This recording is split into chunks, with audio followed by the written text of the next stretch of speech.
Hey, salut tout le monde, j'espère que vous allez bien parce que moi, je pète la forme.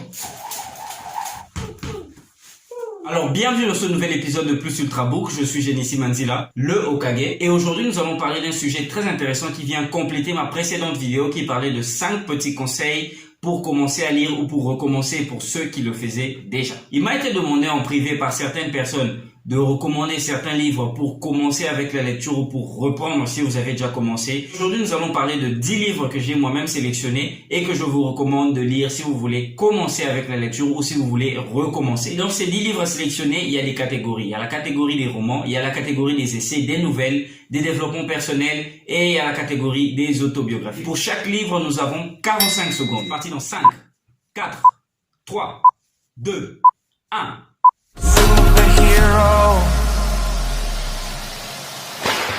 J'ai fait un rêve, Martin Luther King. Alors Martin Luther King Jr., appelé fréquemment Martin Luther King, fut un pasteur baptiste et militant non violent pour la cause des droits civiques des Noirs américains aux États-Unis d'Amérique. Et son assassinat est arrivé au lendemain de son tout dernier discours très inspirant, I've been to the mountains top, j'ai été au sommet de la montagne. Tout ce qu'on demande à l'Amérique, c'est d'être fidèle à ses propres lois. La vie de ce héros, Martin Luther King, a basculé le 1er décembre 1955. Levez-vous tout de suite. Non. Dans ce cas, je vais vous faire arrêter. Dans ce cas, faites-le. Pourquoi continuez-vous à nous humilier ainsi? Cette dame, Rosa Parks, a refusé de céder sa place à un blanc dans un autobus et s'est fait arrêter par la suite. Et le lendemain de son arrestation, tous les Noirs se sont mobilisés pour pouvoir organiser un mouvement massif de boycott des autobus. Et à la tête de ce mouvement de boycott des autobus, un jeune pasteur de 26 ans appelé Martin Luther King Jr. Ce bouquin est une compilation de 10 textes essentiels, si ce ne sont les plus beaux, des discours et des interviews du pasteur Martin Luther King. Et parmi eux, il y a le plus célèbre, J'ai fait un rêve, qui mérite de figurer parmi les grands classiques de la littérature américaine moderne. Long chemin vers la liberté de Nelson Mandela. Nelson Mandela fut un homme d'État sud-africain très connu dans le monde et aussi l'un des dirigeants historiques de la lutte contre la ségrégation raciale en Afrique du Sud, l'apartheid. Il est né le 18 juillet 1918 à Mvezo dans le Cap et est décédé le 5 décembre 2013 à Johannesburg. Ce livre très intéressant est un récit autobiographique abrégé parce qu'il y a une version plus longue que ça. De l'histoire de Nelson Mandela a commencé de son enfance jusqu'à ce qu'il devienne président de l'Afrique du Sud. Et en passant par ses 27 ans de prison et par toutes ces années de combat contre la ségrégation raciale. La grosse conclusion ou la grosse leçon que j'ai tirée après avoir lu ce bouquin, c'est que on ne peut pas rester les bras croisés si on croit réellement en la liberté.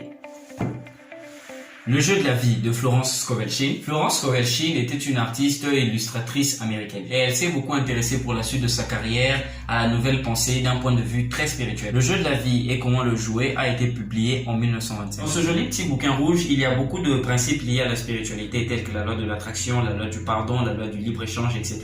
Ne vous inquiétez pas, c'est pas un livre d'initiation à quoi que ce soit. Dans mes débuts dans la lecture, c'est ce bouquin que j'ai commencé, c'est ce bouquin qui m'a donné le goût de pouvoir en lire d'autres. Rappelez-vous de ce que je vous ai dit, choisissez un petit bouquin qui vous convient et finissez-le si vous êtes débutant. Alors ce livre regroupe l'ensemble de principes liés à la capacité inconsciente qu'a l'homme de pouvoir faire arriver les choses dans sa vie. Read off the guest list. Pour Florence, tout pouvoir est donné à l'homme par la pensée de pouvoir créer son propre paradis sur terre. C'est métaphorique, calmez-vous s'il vous plaît. Je vois déjà certains religieux qui me pointent du doigt.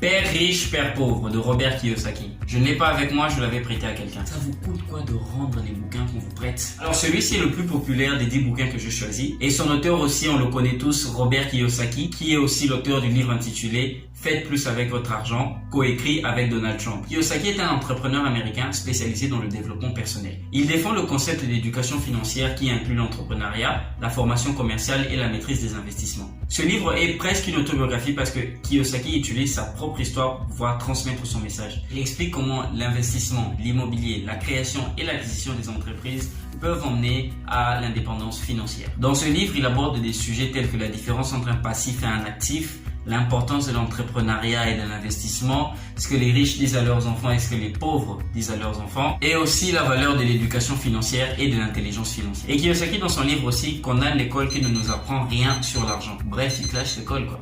Le système scolaire a été conçu pour vous apprendre à être un employé. L'enfant noir de Kamara Lay. Alors, celui-là, c'est un roman, le tout premier de la série des 10 livres choisis aujourd'hui, et aussi le tout premier roman écrit par Kamara Lay, publié en 1953. Cette œuvre est considérée comme l'un des textes fondateurs de la littérature africaine contemporaine. Kamara Lay, quant à lui, c'est un auteur guinéen d'expression française qui a beaucoup écrit. Dans ce roman, L'enfant noir de Kamara Lay, il y a un hommage spécial de Kamara Lay à sa mère. Et je pense qu'on a déjà tous entendu cet hommage. Femme noire, femme africaine, ô toi ma mère, je pense à toi. Ce qu'il y a de vraiment captivant dans ce roman, et ce qui m'a vraiment poussé à m'y attacher parce que j'ai vraiment savouré, c'est comment Kamara Lay a réussi à mettre en écriture l'innocence de l'enfance, les chagrins de la séparation, la vie de famille à l'africaine, l'amour d'une mère pour son fils, l'amour d'un père pour ses enfants. C'est vraiment incroyable. Carmen de Prosper Mérimée. Ce roman est très court et je crois qu'il est considéré comme une nouvelle au fait. Il fait 51 pages. Et ce qui est bien avec ce roman, c'est que vous pouvez l'avoir gratuitement sur internet en PDF. Prosper Mérimée était un écrivain, archéologue et historien français. Il est même très reconnu pour sa très belle plume. Et ses genres de prédilection sont les romans et les nouvelles et les contes aussi. Cette œuvre, Carmen, traite du sujet de l'amour obsessif, de la liberté et de la jalousie meurtrière. Les deux personnages mis en avant dans cette œuvre sont Carmen, qui est une jeune bohémienne très séduisante, et Don José, qui est un bandit. Alors, Don José est passionnément amoureux de Carmen, mais à la fin de l'histoire, il finit par tuer Carmen. Vous pensez certainement que je vous ai spoilé, je vous ai gâché l'histoire. Croyez-moi, vous êtes vraiment loin du compte. La beauté de l'histoire se trouve dans son déroulement. Posez-vous la question, qu'est-ce qui a poussé Don José à tuer Carmen? Pour Esmé avec amour et abjection de Jérôme David Salinger. Alors, Jérôme David Salinger, c'était vraiment mon coup de cœur de l'année 2020. Jérôme David Salinger était un écrivain américain et aussi ancien combattant de l'armée. Cette nouvelle, intitulée Pour Esmé avec amour et abjection, n'a que 23 pages, mais a tellement de profondeur, c'est incroyable. Jérôme David Salinger, c'est un style qui ne se gêne pas de défier les lois et les règles de la littérature. Ici, l'auteur raconte l'histoire d'un sergent qui a rencontré une fillette dans une maison de thé en Angleterre pendant la Deuxième Guerre mondiale avant d'être envoyé au combat. Esmé, l'un des personnages principaux de l'histoire, est une fillette de 10 à 11 ans, je pense, qui est très intelligente, très cocasse, très délicate et surtout très terrible. Et il y a aussi une partie de mystère vraiment captivante dans cette œuvre que l'on découvre en lisant. Et la particularité des œuvres de Jérôme David Salinger est que l'on s'attache facilement à ces personnages. Cette histoire m'a même inspiré d'écrire Pour Jasmine, toute ma haine est mal achetée, que certains d'entre vous ont certainement lu. Un jour rêvé pour le poisson banane. Voilà encore une autre histoire farfelue de Jérôme David Salinger qui s'achève par un suicide. L'histoire fait à peu près 20 pages aussi, c'est une nouvelle. Le rythme est tellement parfait, c'est incroyable. Et ce qui est bien avec ces deux œuvres de Jérôme Salinger que je viens de vous présenter, c'est que vous pouvez les avoir gratuitement sur internet, juste en tapant le titre avec PDF à l'appui. Alors dans cette histoire, Seymour Glass, le personnage principal, est en vacances avec sa femme Muriel dans un hôtel en Floride. Alors Seymour Glass dans l'histoire est un homme imprévisible, au comportement étrange et suspect, et même dangereux pour sa propre femme Muriel. Alors pendant ses vacances en Floride, Seymour fait la connaissance d'une petite fille appelée Sibylle. Je ne vous en dirai pas plus, sinon ce serait vous gâcher la fin. Carlo Maria Cipolla, les lois fondamentales de la stupidité. Carlo Maria Cipolla s'est intéressé à l'évaluation de l'impact de la stupidité de l'homme sur la société et sur son propre destin. Il a construit une sorte de théorie générale de la stupidité humaine avec des schémas à l'appui aussi. Cipolla nous dit qu'il a rencontré des individus stupides autant bien que dans les industries, dans les médias, dans les universités et même dans les hautes sphères politiques. Ça dépend. Ça dépend. Oui. Qu'est-ce qu'est la stupidité pour Cipolla? Pour Cipolla, l'humanité se divise en 4 grandes catégories.